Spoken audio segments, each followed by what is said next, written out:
আসসালামু আলাইকুম।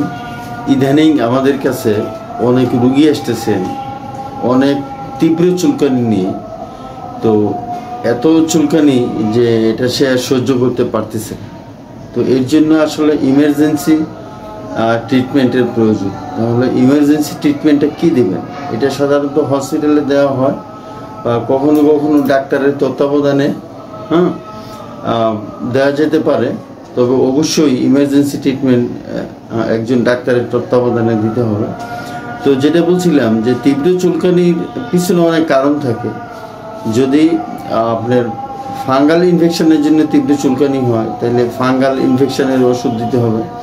যদি ব্যাকটেরিয়াল ইনফেকশনের কারণে তীব্র চুলকানি হয় তবে ব্যাকটেরিয়াল ইনফেকশনের ওষুধ দিতে হবে। আবার যদি অ্যালার্জিগত কারণে তীব্র চুলকানি হয় তাহলে অ্যালার্জির ওষুধ দিতে হবে।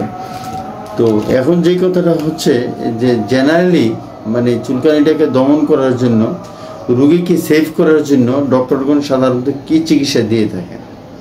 তো এই চিকিৎসাটা ডক্টরের পরামর্শক্রমে অবশ্যই নিতে হবে।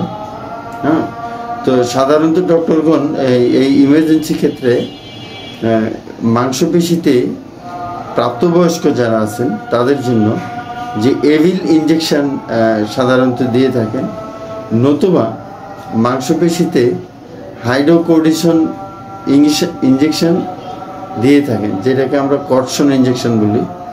তো এই ধরনের ইনজেকশন দিয়ে মানে অতি চুলকানি দমন করা হয়। পরবর্তীতে কন্টিনিউ করার জন্য, চিকিৎসাটাকে চলমান রাখার জন্য ওনারা জাইরিল 25 বা আর্টিকা 25 রাতে একটি ট্যাবলেট খাওয়ার পরে দিয়ে থাকেন এবং সকালবেলা